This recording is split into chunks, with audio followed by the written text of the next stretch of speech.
Good morning बच्चों, मैं आपका केमिस्ट्री टीचर आशीष गुलिया। आज हम स्टार्ट कर रहे हैं केमिकल काइनेटिक्स, जिसके अंदर जो हम डिस्कस करेंगे बेसिकली हम उन फैक्टर पे डिस्कस करेंगे कि भाई आपकी रिएक्शंस के अंदर यानी कि किस रिएक्शन का हम ऑर्डर निकाल सकते हैं और कुछ ऐसे रिएक्शन हैं जिनका हम ऑर्डर नहीं निकाल सकते।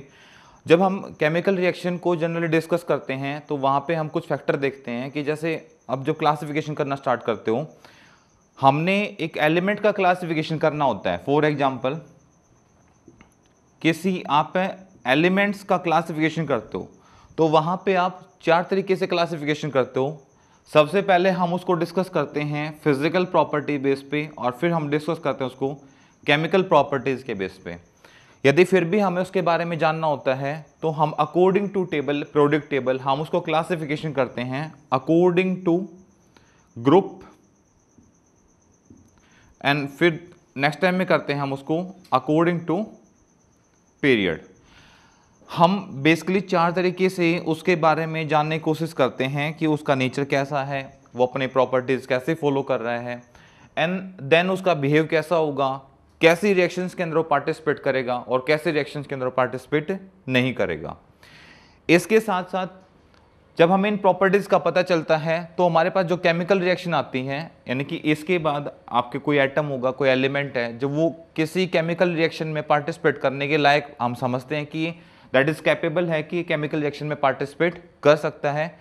किसी केमिकल रिएक्शन में पार्टिसिपेट करने से पहले जब हम कैपेबिलिटी की बात करते हैं तो हमें ये पता है कि उसके न्यूक्लियस में प्रोटॉन्स होने चाहिए, यानी कि कोई एटम आपके पास है उसके पास न्यूट्रॉन्स हैं तो कैपेबल है पार्टिसिपेट करने के लिए। यदि उसके पास न्यूट्रॉन नहीं है तो वो कैपेबल भी नहीं है किसी भी केमिकल रिएक्शन के अंदर पार्टिसिपेट करने के लिए, क्योंकि हमारे पास 118 एलिमेंट हैं पीरियोडिक टेबल में और वो 118 एलिमेंट, देखो एलिमेंट ये नहीं कि पूरे वर्ल्ड में आपके पास 118 एलिमेंट होंगे, पर ये 118 एलिमेंट वो हैं जिनके बारे में आप हमें physical property, chemical property group और जब ये केमिकल रिएक्शन में पार्टिसिपेट करेंगे और ये जो कंपाउंड बनाएंगे उन कंपाउंड के बारे में आप एक आइडेंटिफाई उनकी physical properties, chemical property describe कर सकते हो।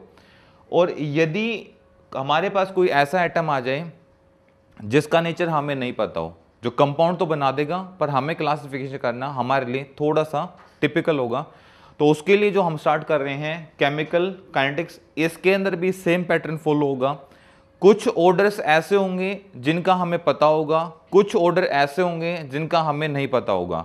फॉर एग्जांपल्स मैं आपसे दो तरह की रिएक्शंस यहां पे शेयर करूंगा। फर्स्ट वन,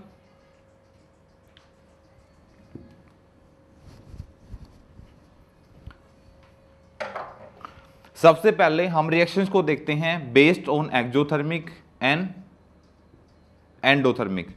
दो तरीके से हम रिएक्शंस को जज करते हैं। मैंने पहला एग्जांपल लिया फर्स्ट कि भाई बर्निंग ऑफ फ्यूल, मेरा फ्यूल बर्न कर रहा है, मतलब एक्सोथर्मिक रिएक्शन को हम क्या बोलते हैं, that is A fast reaction, ठीक है। और हमारी एंडोथर्मिक रिएक्शन क्या होते हैं, यहाँ पे स्लो रिएक्शन।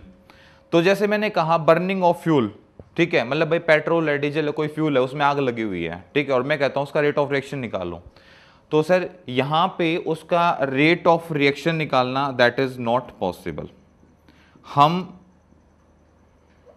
किसी भी फास्ट रिएक्शन का रेट ऑफ रिएक्शन नहीं निकाल सकते, मतलब अकॉर्डिंग टू केमिकल काइनेटिक्स हम उसको स्टडी नहीं कर सकते। अच्छा, फास्ट के बारे में स्टडी नहीं कर सकते तो डेफिनेटली हम स्लो के बारे में स्टडी कर सकते हैं। तो यहाँ पे भी मैं आपसे एक एग्जांपल डिस्कस कर रहा हूँ, rusting of iron, rusting of iron Fe, ठीक है।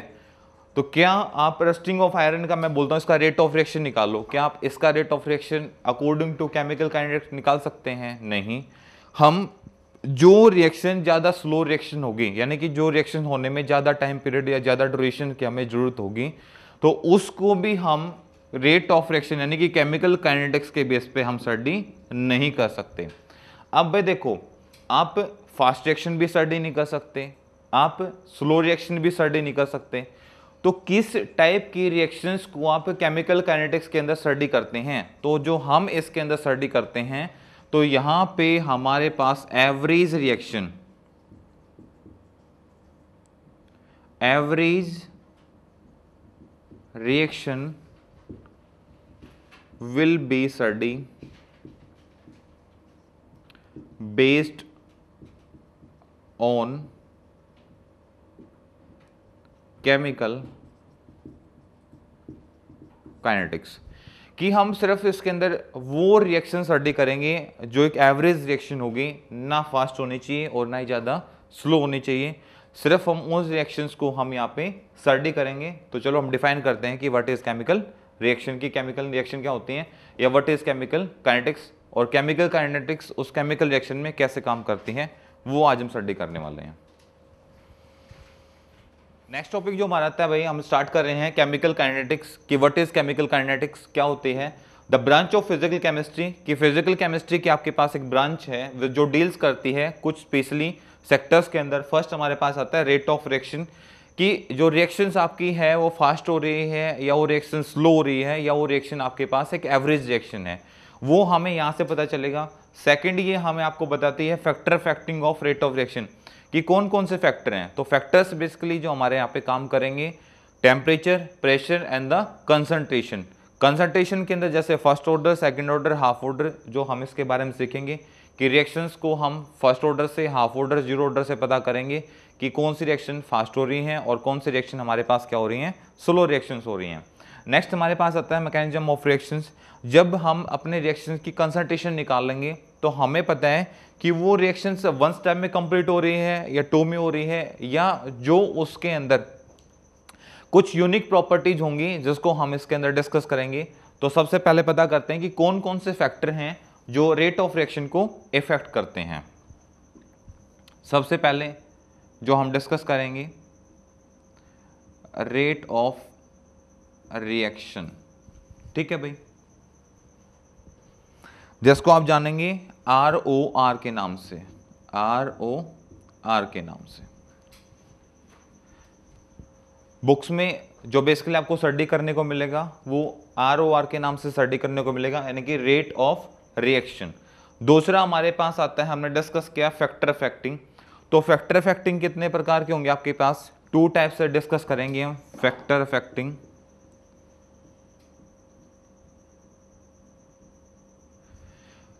फर्स्ट वन आपके पास प्रेशर,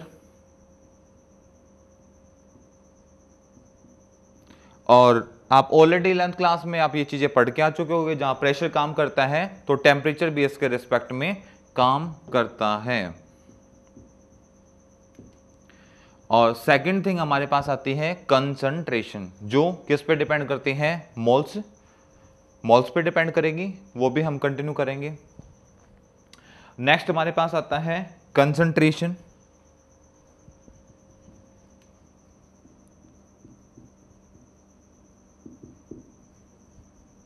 ये भी एक हमारे पास जो फैक्टर है यहाँ पे एक रोल प्ले करेगा कंसंट्रेशन का। कंसंट्रेशन के अंदर हम क्या क्या पता करेंगे, हम कंसंट्रेशन बेस पे हम निकालेंगे ऑर्डर। किसका ऑर्डर निकालेंगे, रेट ऑफ रिएक्शन का, कि आपकी रिएक्शंस किस ऑर्डर को फॉलो अप कर रही है।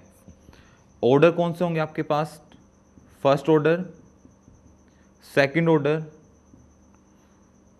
Third order and zero order,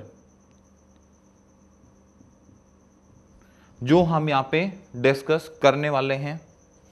और इसके बेस पे कुछ होमवर्क आपको मिलेगा, जैसे first half and second half order आप साथ में निकाल के कमेंट सेक्शन में हमें बताएंगे। नेक्स्ट हमारे पास आता है रेट लो, रेट लॉज। और नेक्स्ट आपके पास जो प्रॉपर्टी आती है वो molecularity,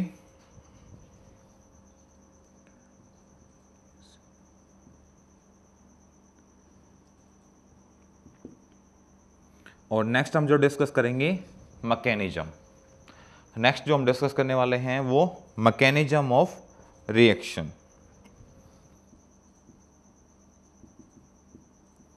mechanism of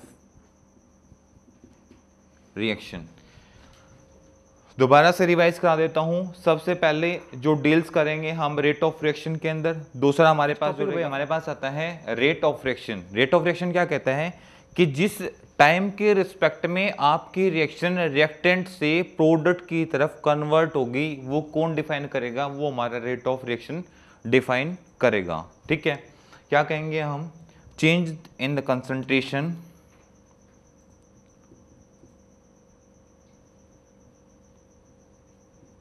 change in a concentration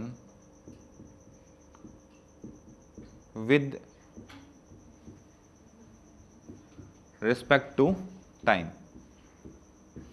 जो टाइम के रिस्पेक्ट में आपकी कंसंट्रेशन क्या होगी? चेंज होगी। यानी कि कोई आपके पास रिएक्टेंट है और वो प्रोडक्ट में कन्वर्ट हो रहा है, तो यहां पे दो चीजें होंगी। रिएक्टेंट की कंसंट्रेशन तो क्या करेगी? डिक्रीज करेगी, और प्रोडक्ट की कंसंट्रेशन यहां पे क्या करेगी? इंक्रीज करेगी। ठीक है, in a chemical reaction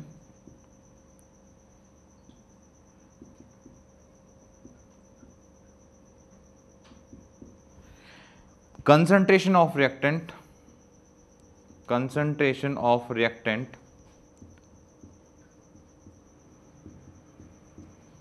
will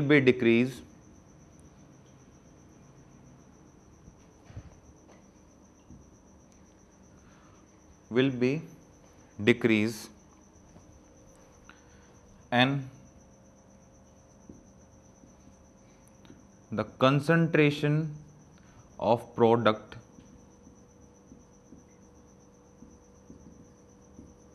will be increase। ये जो इफेक्ट आपको देखने को मिलेगा वो किस में मिलेगा? रेट ऑफ रिएक्शन में। मतलब ऐसा कब होगा? ROR के अंदर। ठीक है, ये जो चीजें आपको देखने को मिलेंगी वो किसके?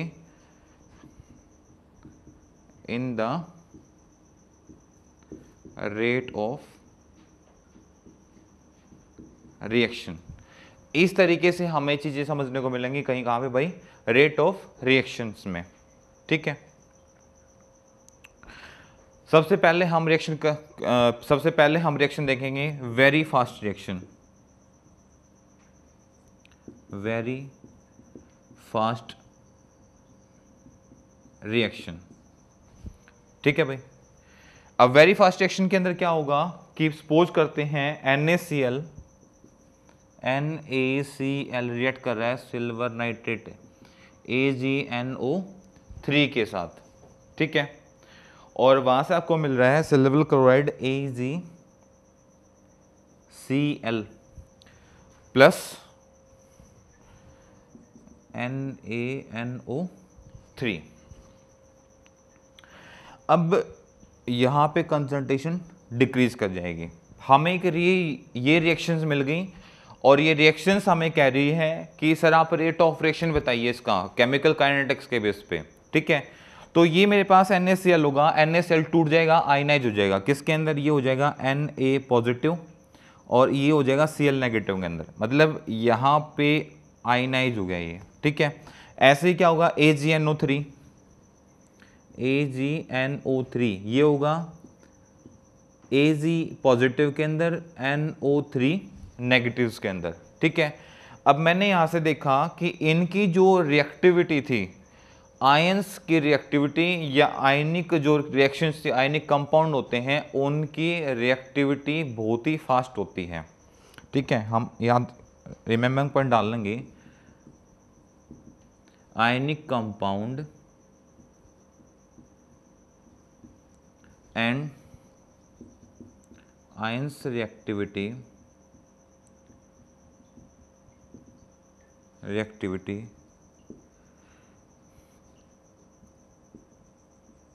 will be very fastly approx 10⁻⁻⁶ second या microsecond.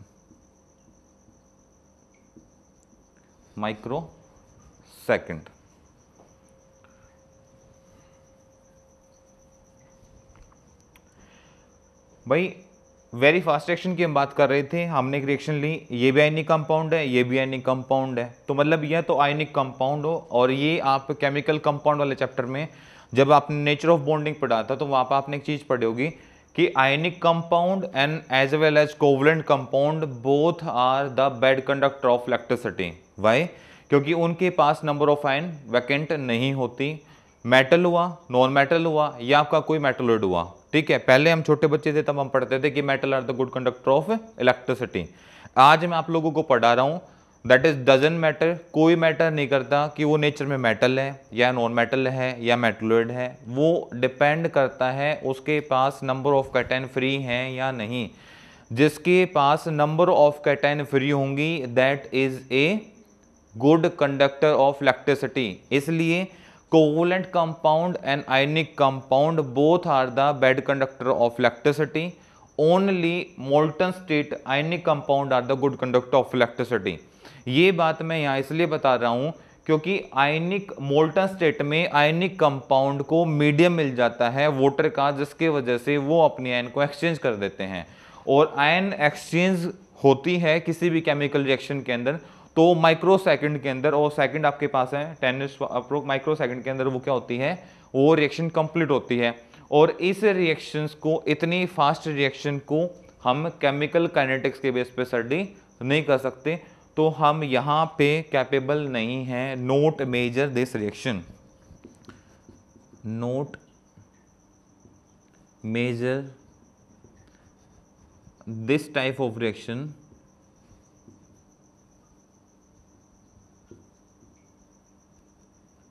this type of reaction in chemical kinetics.